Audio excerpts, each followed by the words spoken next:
Hello students, आज हम बात करेंगे कॉन्सेंट्रेशन की। कॉन्सेंट्रेशन क्या होता है? ऐसा टर्म जो अमाउंट ऑफ सॉल्यूट को रिप्रेजेंट करे किसी स्टैंडर्ड क्वांटिटी ऑफ सॉल्यूशन में, ऐसे टर्म को हम कॉन्सेंट्रेशन टर्म बोलते हैं। इसको एक एग्जांपल से समझते हैं प्यारे बच्चों। अगर हमने यहाँ पे एक बीकर लिया है और इस बीकर में 1 लीटर वाटर लिया, 1 लीटर पानी लिया और इसमें हमने 10 ग्राम सॉल्ट यानी 10 ग्राम नमक मिला दिया और एक सॉल्यूशन बनाया। इस सॉल्यूशन को यहाँ पे रख देते हैं। फिर दूसरा बीकर लेते हैं और इसमें भी 1 लीटर पानी है और इसके अंदर हमने 20 ग्राम सॉल्ट मिला दिया, 20 ग्राम नमक मिला दिया। अब दोनों सॉल्यूशन को अगर कंपेयर करें तो जो पहले सॉल्यूशन बनाया था वो कम कॉन्सेंट्रेटेड होगा और जो अब सॉल्यूशन बनाया है जिसमें 20 ग्राम नमक मिलाया है वो ज्यादा कॉन्सेंट्रेटेड होगा। अब कॉन्सेंट्रेशन के मेजरमेंट के लिए जो टर्म बनाए गए हैं प्यारे बच्चों, वो है मोलैरिटी, मोलैलिटी, नॉर्मेलिटी और मोल फ्रैक्शन। यहाँ पे हम आज की वीडियो में बात करेंगे मोलैरिटी और मोलैलिटी में क्या डिफरेंस है। तो मोलैरिटी क्या होता है प्यारे बच्चों? Number of moles of solute present in 1 litre solution.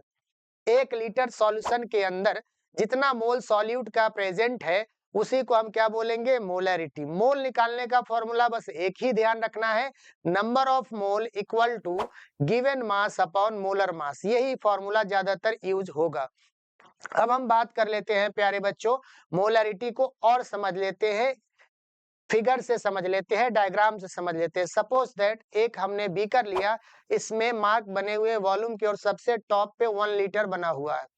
अब इसमें हमें बनाना है 10 मोलर, मतलब ऐसा सॉल्यूशन HCl का जिसकी मोलरिटी 10 हो।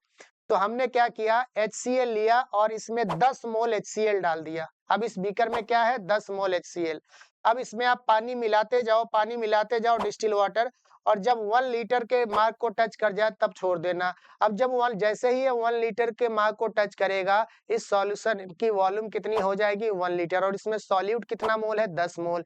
तो ये जो सॉल्यूशन प्रिपेयर हुआ इसकी मोलरिटी हो गई 10। मोलरिटी की यूनिट होती है मोल पर लीटर और इसको हम कैपिटल M से रिप्रेजेंट करते हैं। अब बात कर लेते हैं प्यारे बच्चों मोलैलिटी की। मोलैलिटी कैसे निकालते हैं? मोलैलिटी का फॉर्मूला होता है number of moles of solute present in 1 kg water. ये डेफिनेशन है मोलैलिटी का, number of moles of solute present in 1 kg water.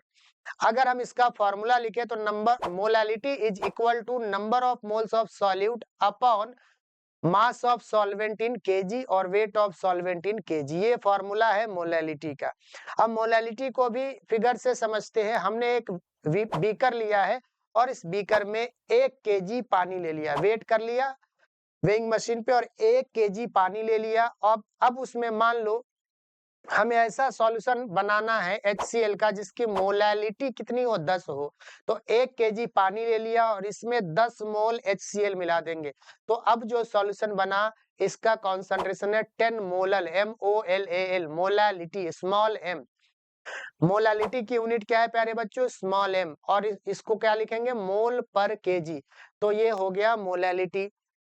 अब मोलैरिटी और मोलैलिटी में क्या रिलेशन है? अगर आपको मोलैरिटी दिया है और मोलैलिटी निकालना है तो डायरेक्टली इस फॉर्मूले से आप कैलकुलेट कर सकते हैं। तो आई होप मोलैरिटी और मोलैलिटी आपको अच्छे से समझ में आ गया होगा।